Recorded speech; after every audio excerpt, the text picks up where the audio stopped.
Today, we're diving into the incredible life story of Elizabeth Barnes Merchant. Now, this is a woman who didn't just move to a new country, she essentially moved to two new worlds. It's an absolutely epic tale of pioneering, of unimaginable hardship, and a kind of resilience that honestly seems almost superhuman. And I want to kick things off with this quote because it really sets the stage perfectly.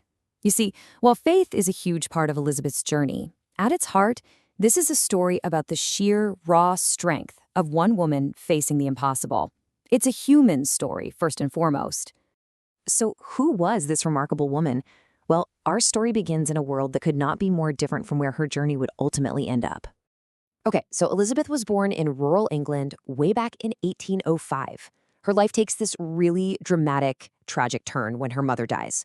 Suddenly, at just 19 years old, she's left as the sole caretaker for her grieving father and her four younger brothers. The youngest was only 7. So right from a young age, this immense responsibility was just thrust upon her, which no doubt forged the resilience she would definitely need later in life. But that life, the only one she'd ever known, was about to be completely uprooted.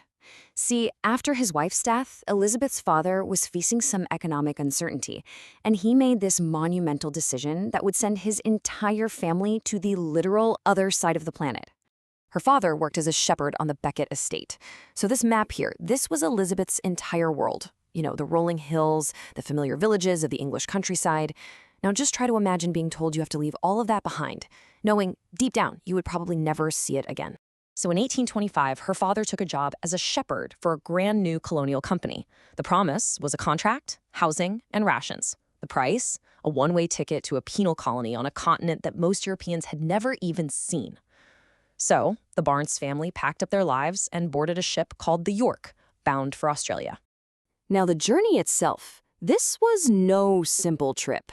It turned into a grueling 5-month ordeal at sea, just filled with sickness and conflict that would test them in ways they really couldn't have even imagined. The conditions on the ship were described as barely tolerable. I mean, it was crammed with people, hundreds of sheep and cattle. Tensions just ran sky high, arguments were constant, and then tragedy struck. A fellow passenger, a miller named James Carter, fell overboard and drowned, leaving his wife and young daughter to face this new world all alone. As if that wasn't enough, one night they faced the ultimate terror of the high seas. An Algerian pirate schooner just appeared out of the darkness and prepared to board their ship. Every man on board was armed, they fired muskets as a signal, and only at the very last moment, maybe the pirates mistook them for a military ship, did they sheer off and disappear back into the night. Can you imagine? Arriving in Australia brought absolutely no relief. Their new home was a primitive bark hut. They had to deal with this completely hostile new environment, snakes, swarms of insects, and the constant threat of escaped convicts they called bushrangers. And on top of that, they endured the extremes of the Australian climate, crippling droughts, devastating floods, and terrifying bushfires. This was a whole different world from England. And yet, amidst all that chaos, Elizabeth didn't just survive, she thrived. She married another shepherd, a man named Richard Merchant, and get this, together they had 12 children. Incredibly, she raised all 12 of them to adulthood in these brutal, unforgiving conditions without losing a single one. That is an almost unbelievable testament to her strength. So after decades of building this life from absolutely nothing, after raising a huge family against all odds, Elizabeth would face her greatest trial yet. And this time, it wasn't a force of nature or a pirate ship. It was a crisis of faith that would force an impossible, heartbreaking choice. In 1853, Elizabeth and her family converted to the Mormon faith. And this new conviction came with a very powerful call to action, a gathering of believers, asking them to leave Australia and immigrate to the new Mormon heartland in Utah, America. So after everything she'd already been through, she was being asked to start all over again. And this is where the story becomes truly heart-wrenching. Just before their ship was supposed to sail, her husband Richard got cold feet. He just couldn't bring himself to leave the life they had built from scratch. So the family was literally torn in two. Richard stayed behind in Australia with their 5 oldest children. Elizabeth, completely true to her new faith, sailed for America with their 7 younger children. The personal cost of this decision is just staggering to think about. As the book puts it, Her undying faith required the sacrifice of a loving husband and most of her family. She would never, ever see them again. So now, a single mother in her 50s, Elizabeth was once again a pioneer, heading for her second new world.